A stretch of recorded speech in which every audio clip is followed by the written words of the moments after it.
সেনাবাহিনীর প্রধান জেনারেল ওয়াকারুজ্জামান বলেছেন, বাংলাদেশ সেনাবাহিনী একটি পেশাদার বাহিনী।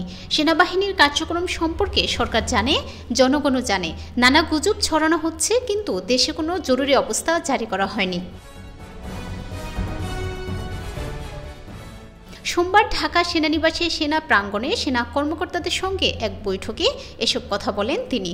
বৈঠকে উপস্থিত একাধিক সূত্র এই তথ্য জানিয়েছে। সেনাপ্রধান দেশের আইনশৃঙ্খলা পরিস্থিতি, নানা ধরনের অপপ্রচার, গুজব, উস্কানিমূলক বক্তব্য সহ বিভিন্ন বিষয় নিয়েও কথা বলেন। ঢাকার বাইরে সেনা কর্মকর্তারা অনলাইন মাধ্যমে এই আয়োজনের সঙ্গে যুক্ত হন।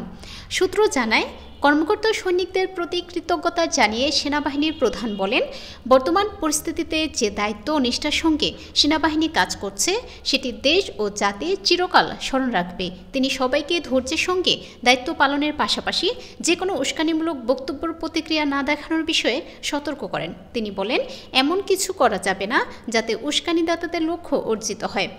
ভুল তথ্যে বিভ্রান্ত না হওয়ার আহ্বান জানিয়ে সেনাপ্রধান বলেন, নানা গুজব ছড়ানো হচ্ছে, কিন্তু দেশে কোনো জরুরি অবস্থা জারি করা হয়নি। অনেকে নানা ভুল তথ্য, অপতথ্য নানাভাবে ছড়াচ্ছে, এতে বিভ্রান্ত হওয়া যাবে না। পরিস্থিতি সামলাতে হবে ধৈর্যের সঙ্গে। সেনাবাহিনীর কাছে সর্বোচ্চ অগ্রাধিকার দেশ ও দেশের জনগণ। সেনাপ্রধান জেনারেল ওয়াকারুজ্জামান বলেন, সামনে ঈদ, আইন শৃঙ্খলা পরিস্থিতি ঠিক রাখতে হবে। যদি কোনো কারণে কোথাও আইন শৃঙ্খলার অবনতি হয়, কঠোরভাবে সেটি নিয়ন্ত্রণ করতে হবে।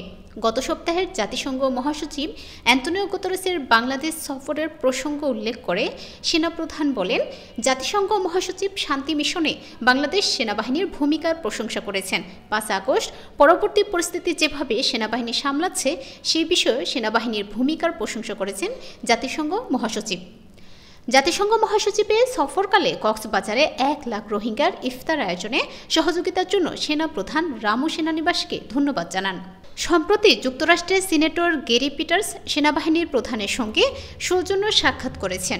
এ বিষয়ে সেনাপ্রধান বলেন, যুক্তরাষ্ট্রের সিনেটর সেনাবাহিনীর কাজে সন্তোষ প্রকাশ করেছেন।